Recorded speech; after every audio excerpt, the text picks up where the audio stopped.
Салам достор, байланышта Санчо Бей каналы. Бүгүн катталуучуларыбыздын биринин суранычы менен 2015-жылы чыккан Кардагы дарак аттуу тасманы көрөбүз. Бөтөн өлкөгө барган каарманыбыз ал жактан кара терилүү кызга көңүлү түшүп, бирок жакшы көрүп жүргөн кызын бир тууган агасы зордуктап коет. Анда эмесе аягы кандай болуп бүттү, биргеликте көрөлү. Они — это моя семья. Я без них никуда не поеду, пошли.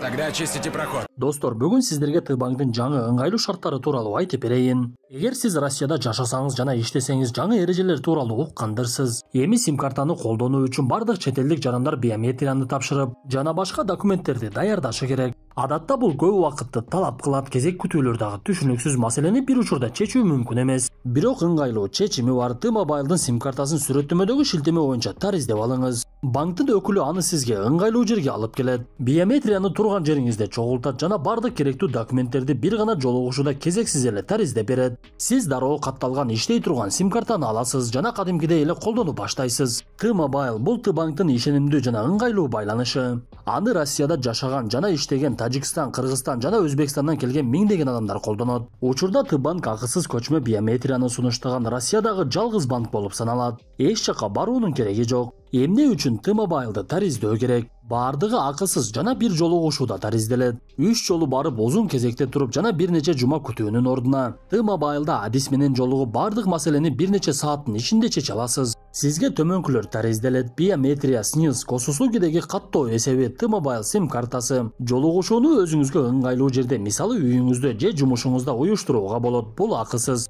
Эч кандай катачылык жана сюрприз болбойт. Башка өлкөнүн мыйзамдарынын майда чүйдөсүн билүүгө жана каталарды оңдоого убактыңызды коротпош үчүн жолугушуунун алдында сизге кандай документтер керек экендиги айтылат. Ал эми жолугушуу учурунда өкүл өзү баарын толтурат, дайындарды текшерип ар бир кадамдарды түшүндүрөт. Сим-карта дароо иштей баштайт. Дайындарды ырастоону же экинчи жолу жолугушууну күтүүнүн кереги жок. Т-мобайл сим-картасы өкүл менен жолугушуу учурунда дароо активдештирилет. Сиз телефон чалып, интернетке кирип, банктык тиркемелерди ошол эле күнү кошо аласыз. Бул толугу менен мыйзамдуу жана коопсуз. Бюрократияга убактыңызды жана күчүңүздү коротпостон акысыз биометриядан өтүү жана Т-мобайл сим-картасын алуу үчүн сүрөттөмөдөгү шилтемеге өтүңүз. Өкүл сизге ыңгайлуу жерге акысыз келип бардык документтерди толтурат. 2003-жылы Испаниянын Уэска шаары Хакобо деген адам каза болуп, анын тажыясына туугандары келишип, каза болгон адамдын кызы Кларенс дагы келип, туугандары менен биргеликте аза күтөт. Кларенс тажыядан кийин каза болгон атасынын бир тууган иниси Килиандын кызы Даниэла менен сүйлөшүп, абасы Килиандын ал акыбалын сурай баштады. Көрсө Килиан деле бир топ жашка барып калгандыктан каарылыктан ар кандай ооруларга чалдыгып, кызы Даниэлага ар башка сөздүн башын бир сүйлөп, кызы аны такыр эле түшүнбөй. Бул тууралуу Кларенске айтып берип жатса, Кларенс абасынын башынан көп нерсе өткөндүгүн түшүнө баштайт. Анткени Килиандын буюмдарын жыйнап жатышып, ага тиешелүү күндөлүктү көрүп, жана Килианга Африкадан ар кайсы учурда келген каттарды көрөт. Ал эле эмес, Килиан бейтаныш адамга акча которуп турчу экен. Ошондуктан Кларенске Африкадан Килианга каттар эмне үчүн келгендиги жана ал акчаны кимге салып тургандыгы аябай кызыктуу болуп, анын жандырмагын табамын деп, эң эле биринчи ал убакта Тажияга келген үй бүлөнүн жакын досторунун бири Хулия айымдан сурайт. Анда Хулия айым: "Хули, мен сага айтып беришим керек" деп ойлондуп айтор, эчтекени ачык айтпай. Биз жашап жүргөндө ал аралды Фернандо По деп атап койчу, азыр болсо Биоко деп аталып калды.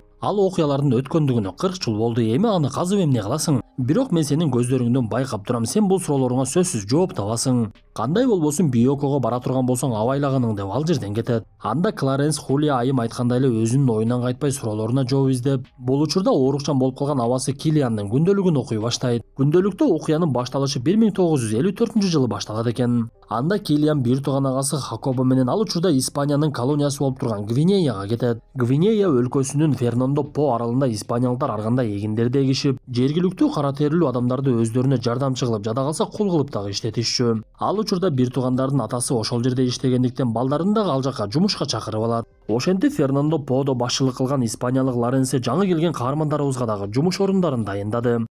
Моя хотеть енен.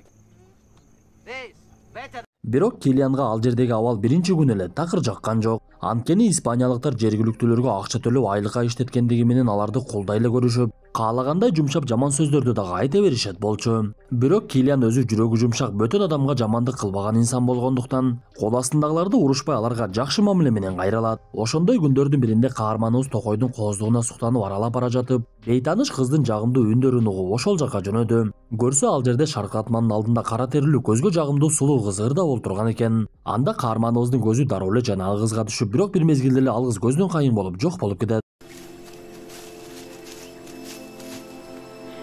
Бул окуядан кийин жанагы кыз каарманыбызга аябай жагып калды деп айтор окуя такыр эсинен кетпей. Кандай болбосун жашоосу уланып өзүнүн милдетин аткарып айлыгын алып, бир күнү кечинде агасы Хакобо жана атасы Антонио менен биргеликте конокко барышат. Биз ушул жерде буга чейин көргөн Хулия айымдын жаш кезин көрөбүз. Көрсө Хулиянын ата энеси Антонио менен жакшы тааныш дос-жар болуп жүргөн экен. Ошондуктан каармандарыбыз жаштайынан бири-бирин жакшы таанышып, Хулия Хакобону жакшы көрүп жүргөн болот. Бирок Хакобо оюнкара, кыздарга жакын адам болчу. Ошондуктан ал айлык алган сайын инисин ээрчитип алып, жаман жактарга алып барып, ичимдик ичишип, жеңил ойлуу кыздар менен мамиле кылганды дагы үйрөтүп коет. Бирок бул адаттар Килианга такыр эле жаккан жок. Анткени анын эсинен буга чейинки шаркыратманын алдынан көргөн кыз такыр эле кетпей, басса турса аны эстеп оюнан эч эле чыгара албай жатты. Я не хочу, чтобы ты прожигал жизнь, как твой брат. Давай, вставай. Давай, вставай. Бир күнү Антонио балдарынын чаржайып жүргөндүгүн билип Килианды урушуп, аны тургузуп алып өзү менен алып жөнөп тарбиясын бере баштайт. Көрсө Антонио көп жылдардан бери бул аралда жашагандыктан өзү дагы жергиликтүүлөрдөй эле болуп калып, ал жердеги жашоочулардын дээрлик бардыгы менен таанышып, достошуп да калыптыр. Ошондуктан атасы Килианга аралдагы жакшы жерлерди көрсөтүп, анан дагы жакшы достору менен тааныштырып, ошондой жергиликтүү досторунун бири кызын берип жаткан тойго Килианды дагы алып барат.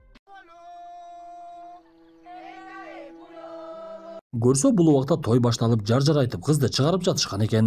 Анда Килиан жергиликтүүлөрдүн тоюнун тартибин көрүп аябай таң калып, бир мезгилде жаштарга бактылуулук каалоо убактысы келип, Килиан кызды көрүп эле шаркыратмадагы кызды эстейт. Көрсө турмушка чыгып жаткан кыз так эле ошол кыз экен. Ошондуктан каарманыбыз бир канча убакытка нез болуп эле катып туруп калат. Кандай болбосун бул күндөр дагы өтүп, бир күнү каарманыбыздын башына кайгы келип, атасы өтө катуу ооруп, эсин жоготуп, ооруканага түшүп калыптыр. Көрсө атасы буга чейин эле айыкпас ооруга чалдыгып, бирок балдарына айтпай жүргөн экен. Ошол учурда эле ал жердеги ооруканада иштеген дарыгер кирип келди. Килиан жакшы көрүп жүрүп, бирок турмушка чыгып кеткен кыз көрсө ошол ооруканада дарыгер болуп эмгектенчү экен. Ал кыз өзүнүн ишинде мыкты болгондуктан ооруканада жаткан Антониону өтө жакшы карап, бирок акыр аягы оору жеңип, каарманыбыздын атасы бул дүйнө менен кош айтышып кетет.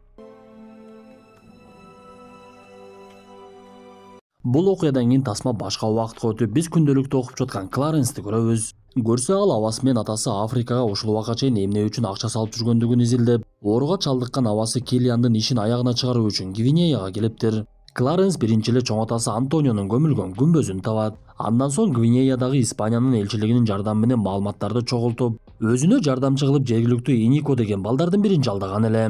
Анткени бул аймак Испаниянын колониясы болуп буга чейин көп жылдар жашагандыктан, испандыктардын кылган мамилесинен көпчүлүгү келгендерди жаман көрүшчү. Ошондуктан Инико кызды коргоого алып, анын изилдөө иштерине жардам бере баштайт. Бирок бул Хакобонун кызы атасын тарткан бойтор бир мезгилде эле келген максатын унутуп, Инико менен шаркыратмага барып аягы суюктук кыла баштайт. Бирок кандай болбосун Кларенс изилдөө ишин токтоткон жок. Күндөрдүн биринде Кларенстин аракетинен майнап чыгып, ал Симон деген адамды таап, бир мезгилде Симон Килиандын жардамчысы болуп жүргөндүгүн билет. Анда Кларенс Симондон атасы жана абасы тууралуу маалымат сурайын десе, Симон эчтекени айткысы келбей, болгону менден атаңа салам айтып койгонуң деп каарманыбызга көңүл бурбай коет. Анда Кларенстин кетер күнү жакындап, бирок аракетинен такыр эле майнап чыкпай жаткандыгына жини келип, эски сүрөттөрдүн бирин Иникого көрсөтүп, биз бул аялды тапсак болобу десе, Иниконун оозу ачылып калат. Көрсө сүрөттөгү аял Иниконун апасы экен. Эта женщина моя мать. Биз ошентип шаркыратманын жанындагы татынакай кыз Бизиланын карып калган учурун көрөбүз. Көрсө бул убакта Бизиланын Иникодон башка дагы бир баласы бар экен. Ал Кларенсти көрүп, мен ушул күн эртелүү кеч келерин түшүнгөнмүн. Биздин башыбыздан оор замандар өттү. Эгер Килиан бизге акча салып турбаганда, биз балким өлүп калар белек. Килиан бизге өтө көп жардам берди десе, Кларенс Бизиланы тапкандыгына кубанып, мен Килиан абамдын күндөлүгүн окуп жатсам, чоң атам өлгөндөн кийин такыр эле күндөлүккө жазбай калыптыр. Ошондуктан окуянын аягын түшүнгөнүм жок. Сиз айтып бериңизчи десе, Бизила макулдугун берип, менин дагы балдарым эми чындыкты билсин деп олтуруп алып айтып бере баштайт. Көрсө Килиан атасы Антонио өлгөндөн кийин Испанияга кетип, 3 жылдан кийин гана Фернандо Пого кайтып келиптир. Ал убакта Бизила күйөөсү Мойси менен бир балалуу болуп, атын Инико коюшкан эле. Муну көргөн Килиан Бизиланы карап, дагы деле анын көздөрүндө Бизилага болгон сүйүү бар экендиги сезилет. Каарманыбыздын агасы Хакобо болсо ушул убакка чейин аралда калгандыктан өтө көп ичимдик ичип, эс алуусун токтотпой дээрлик алкашка деле айланып калган болот. Ошондуктан Килиан агасына, мен эми сенин ордуңда иш кылып турам, апам менен карындашым сени аябай сагынышты. Сен үйгө сөзсүз барып келгениң деп агасын жөнөтүп жиберет.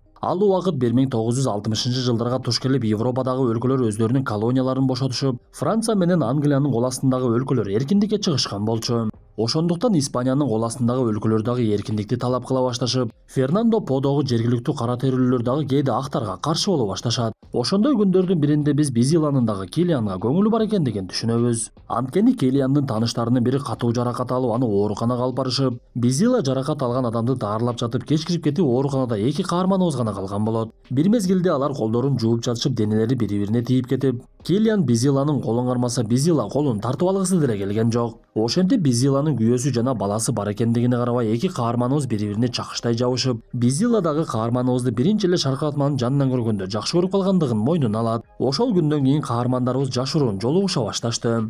Ошентип арадан жылдар өтүп 1963 жыл келип, бул убакта Хулия дарыгерлердин бири Мануэлге турмушка чыгып, балалуу дагы болуп калышкан болчу. Килиан алардын үйүндө конокто олтурган мезгилде ага Испаниядан кат келди. Көрсө каарманыбыздын бир тууган карындашы Каталина катуу ооруга чалдыгып, каарманыбыз Испанияга барыш керек болуп, шашылыш түрдө кеткендиктен Бизилага кат жазып калтырып коет. Анда Бизила каарманыбызды эртеле келсе керек деп күндөрдү санап күтүп, бир күнү Испаниядан бирөө келгендиктен кубаныч менен карай койсо эле Килиан эмес, агасы Хакобо келиптир. Көрсө карындашы Каталина каза болуп калгандыктан Килиан апасын карап Испанияда калган болот. Ошентип арадан бир жыл өтүп, Килиан дагы деле кайтпай, Бизила кээ бир учурда ыйлап жатты. Ошондой күндөрдүн биринде Бизиланын кайгысына дагы бир кайгы кошулат. Ал түн ортосу жумушунан чыгып бара жатса, алдынан мас адамдар чыгышып, Бизиланы кармап алып күчкө салып зордуктоого аракет кыла башташат. Көрсө бул мас адамдар Хакобо жана анын эки досу экен. Ошентип алар максатына жетишип, Бизиланын бети башы жаракат алып, колунун сынгандыгына карабай эч кимге бул тууралуу айтпай коет. Ошондой күндөрдүн биринде Килиандын кайрадан кайтып келгендигин көрөбүз.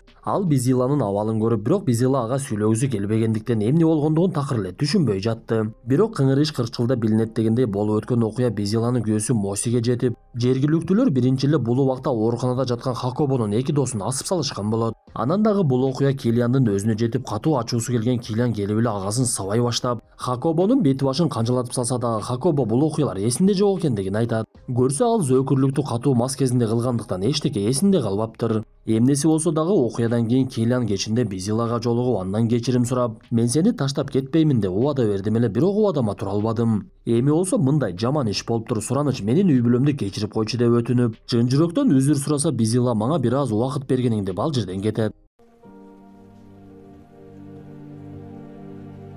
Бул убакта Хакобо дагы деле ооруканада жаткан болчу. Килиан болсо ага эртелүүгө чөйчө алууга келет экендигин түшүнүп, аны жашыруун коргоого алып, айткандай эле бир күнү ооруканада ызы-чуу чыгып, Килиан ал жакка чуркап кирди.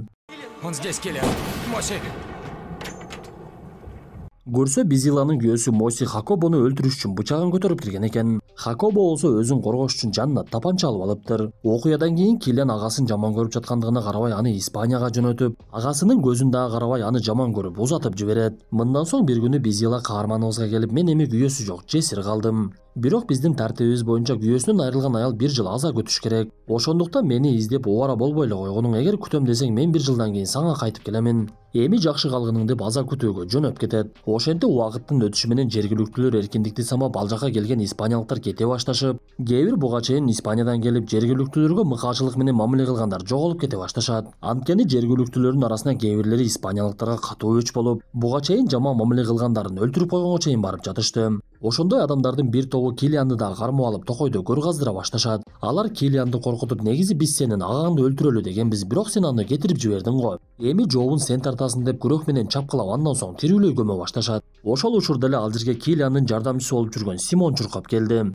Ал кылмыш кылып жаткандарды токтотуп, бул адамдын жергиликтүүлөргө эч кандай жамандыгы жок. Ал бирөөнүн кылмышына кантип жооп берсин деп өздөрүнүн тилинде сүйлөшүп, кылмышты кылам деп жаткандарды токтотуп калды. Ошентип бул күндөр дагы өтүп, ал жердеги испаниялыктардын көпчүлүгүнүн кеткендигине карабай, Килиан Бизиланы күтүп кетүүдөн такыр эле баш тарта берет. Көрсө бул убакта бир жыл бат эле өтүп кеткен экен. Бир күнү Бизила чоң баласы Инико жана колунда дагы бир наристени көтөрүп келиптир. Анткени акыркы жолу Хакобо менен болгон иште Бизиланын боюнда болуп калган экен. Бирок Килиан ал нерсени деле кабыл алып, мен эки балаңды тең өзүмдүн баламдай чоңойтомун деп убада берип, Бизилага сен мени менен Испанияга кетесиңби деген сунушун айтат. Теперь нам ничто не помешает быть семьей, если ты хочешь. Хочу. Бирок бардыгы эле алар ойлогондой оңой болгон жок. Анткени чек арадан Испаниянын гана жарандарын өткөрүп, жергиликтүү элдерди чек арадан чыгарышпай, Килиан Бизиланы бул менин аялым, балдар болсо биздин балдарыбыз десе дагы жоокерлер такыр эле угушпай, чек арадан өтөм дегендер көп болгондуктан бир заматта эле ал жерде ызы-чуу башталат. Анда жоокерлер куралдарды колдонуп, жетишкени кайыкка жетишип, жетишпегени ошол жерде окко учуп, каармандарыбыз балдарынын амандыгын ойлоп качкандар менен биргеликте чуркабай коюшат. Ошентип алар кайрадан үйлөрүнө кайтышып бир канча убакыт болсо дагы бактылуулук өмүрдү бирге сүрө башташат. Бирок убакыттын өтүшү менен Экватордук Гвинея өлкөсү толугу менен эркиндикке чыгып, испаниялыктар ал өлкөдө калууга такыр эле мүмкүнчүлүк болбой калат. Ошондуктан каармандарыбыз ажыроону канчалык каалабасын Килиан ал жерден кетүүгө туура келет. Бул окуялардын бардыгын угуп отурган Кларенс көзүнө жаш алып ал дагы Испанияга кайтып, бул убакта каарлыктан ооруга чалдыккан Килиан абасына Безиланын саламын жеткирип, Безиланын баш кийимин көрсөтсө Килиан аны эстеди байтур көзүнөн жаш тегеренет.